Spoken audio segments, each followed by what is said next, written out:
2, 3, 4. নমস্কাৰ মই আকাশ ৰঞ্জন যেহেতু গানটো লকডাউনতে লিখা আছিলে মোৰ কৰিম ভাবি থাকোঁতে সেই সময়ত মোৰ ডাঙৰ ঘটনা এটা হৈছিলে সেই সময়ত মই গানটো কৰিব পৰা নাছিলোঁ আৰু যেহেতু আজি কিছুদিনৰ পৰা মিউজিকৰ কাম কৰি আছিলোঁ গানৰ তো আজি আমাৰ গানৰ মিউজিকৰ কাম কমপ্লিট হৈছে কৰি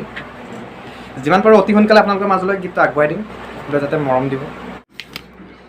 যেহেতু মোৰ লগত আমাৰ মন্দিৰটা আছে মন্দিৰটা নমস্কাৰ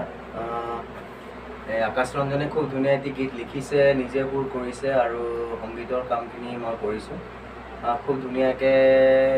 সি গাইছে আৰু খুব ধুনীয়া গীতটো হৈছে লিখাখিনি ধুনীয়া হৈছে সুৰবোৰ ধুনীয়া হৈছে তাৰ বহুত দিনৰ হেঁপাহ আৰু বহুত দিনৰ আশা আমি কৰিছোঁ আশা কৰিছোঁ আপোনালোকে ভাল পাব আৰু ৰাইজে আঁকোৱালি ল'ব বুলি আশা কৰিছোঁ আৰু আকাশ ৰঞ্জনক যাতে ৰাইজে আঁকোৱালি লয় তাতে কামনা কৰিছোঁ ধন্যবাদ যিহেতু মোৰ লগত আজি আমাৰ ৰুবুল ভাই আহিছে ৰুবুল ভাই কেনেকুৱা লাগিলে বঢ়িয়া লাগিছে গানটো কেনেকুৱা হ'ব গানটো খুবেই ভাল লাগিছে শুনি আৰু আশা কৰোঁ সকলোৱে মৰম দিব গানটো